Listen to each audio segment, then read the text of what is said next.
एक और case jail से निकलने के बाद मेरे ऊपर हो गया आदर्श आचार संहिता के उल्लंघन का। और पता है किस तारीख को हुआ है? आप लोगों को बताऊंगा तो आप लोग चौंक जाएंगे। 19 तारीख 8वां महीना 2024, यानी फ्यूचर वाला केस जो है अभी ये हो गया।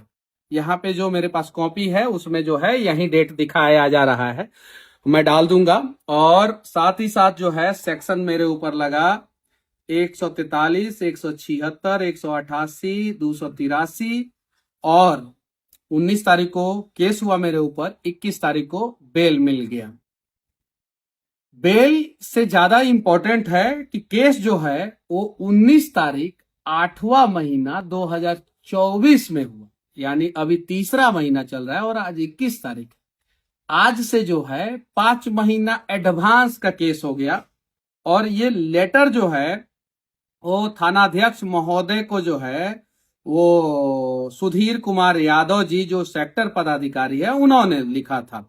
सादर सूचित करना है कि मैं सुधीर कुमार यादव सेक्टर पदाधिकारी सेक्टर नंबर 08 नरकटिया थाना दरपा जिला पूर्वी चंपारण आज दिनांक 19/8/2024 को समय करीब 9:30 पे गुप्त रूप से पता चला कि समय करीब 10:30 नरकटिया बाजार में मनीष कश्यप चुनावी सभा को संबोधित करने वाले हैं।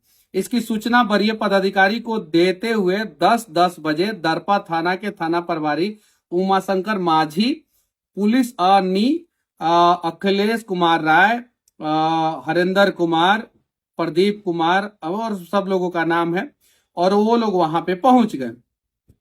समय करीब 10:30 उक्त सभी लोगों के साथ नरकटिया बाजार पहुंचकर विधि व्यवस्था पर नजर रखने लगे।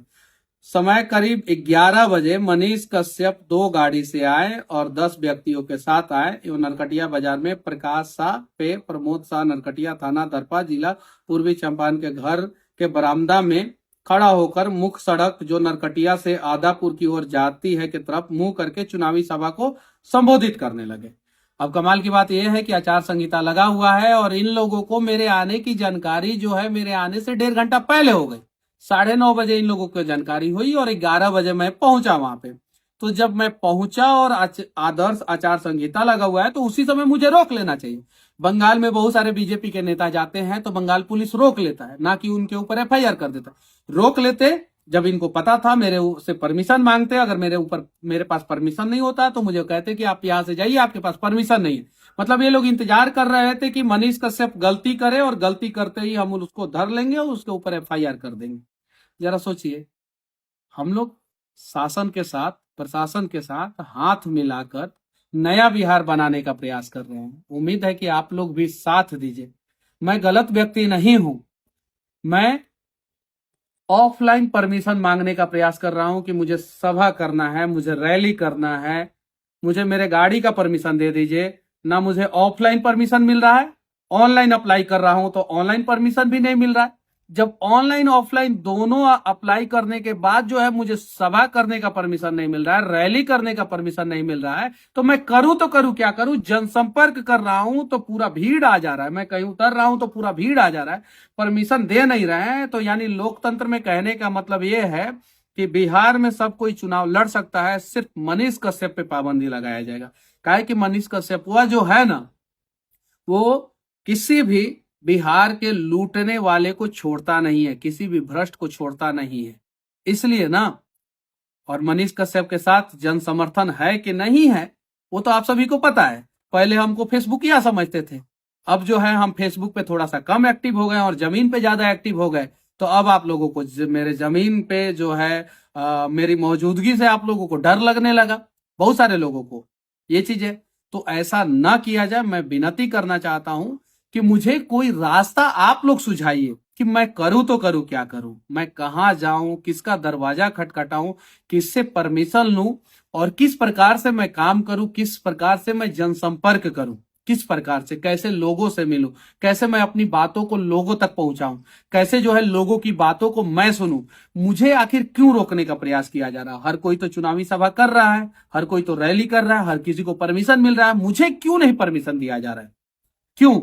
जनसंपर्क के लिए मैं क्या करूं? अगर मुझे 10 लोगों से मिलना है, किसी गांव में जाना है, तो क्या करूं? अगर इमरजेंसी किसी के यहाँ से फोन आ गया तो क्या मैं 48 घंटे पहले आवेदन दूंगा? उसके बाद से जो है किसी के यहाँ से तबीयत खराब हो गया, किसी समर्थक का या कुछ भी, अगर मैं वहां पे जाता हूं, वहां पे भीड़ लग जाएगा, तो मैं क्या करूंगा? तो मुझे कोई तरीका बताया जाए। मैं अब वो वाला मनीष कश्यप नहीं रह गया जो आप लोग समझते थे।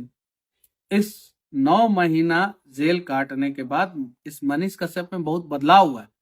तो आप एक तरीका बताइए कि सब कोई अगर सड़क पे चल सकता है तो मनीष कश्यप को क्यों रोका जा रहा है? सब कोई अगर चुनाव लड़ सकता है तो मनीष कश्यप को क्यों रोका जा रहा है? सब किसी को चुनावी सभा के लिए, चुनावी रैली के लिए अगर परमिशन मिल सकता है तो मनीष कश्यप को क्यों नहीं मिल सकता है? मेरे लोग जो है 5-6 दिन से लगातार चक्कर लगा रहे हैं। मझवलिया ग्राउंड का जो है मुझे परमिशन नहीं दिया गया। उसकी भी बहुत लंबी कहानी है, पूरा बिहार जानेगा, पूरे चंपारण के लोग जानेंगे कि क्यों नहीं दिया गया और कैसे कैसे जो है किस किस को जो है मना किया गया। और मैंने अप्लाई किया, ऑनलाइन अप्लाई किया, मेरे पास कागज है, ऑनलाइन अप्लाई करने का डेट है। 48 घंटे पहले आप लोग कहते हैं अप्लाई करने के लिए, जब अप्लाई किया तो परमिशन क्यों नहीं दिया गया मुझे? आप बताइए। तो विनती है कि कम से कम परेशान न किया जाए और हो सके तो मुझे भी चुनावी समर में कूदने का मौका दिया जाए और बेवजह मेरे और मेरे समर्थकों को परेशान न किया जाए। और समर्थकों से भी मैं खासकर विनती करना चाहता हूं कि बातों को सुना जाए। फोटो, सेल्फी और वीडियो के चक्कर में आप लोग मत पड़िए, बातों को सुनिए। अच्छा लगे तो एक्सेप्ट कीजिए, नहीं अच्छा लगे तो मेरे से अच्छे आदमी को एक्सेप्ट कीजिए और हम लोग अब बात करेंगे एक दूसरे से। और हाँ, हई जकर मजबूत हुई उहे हमरा संगे खड़ा हो पाई। इसलिए कि आप लोग देख ही रहे हैं कि कैसे कैसे जो है किया जा रहा है मेरे साथ, और पूरा बिहार देखेगा। एक नया कहानी चंपारण में लिखी जाएगी। जय हिंद।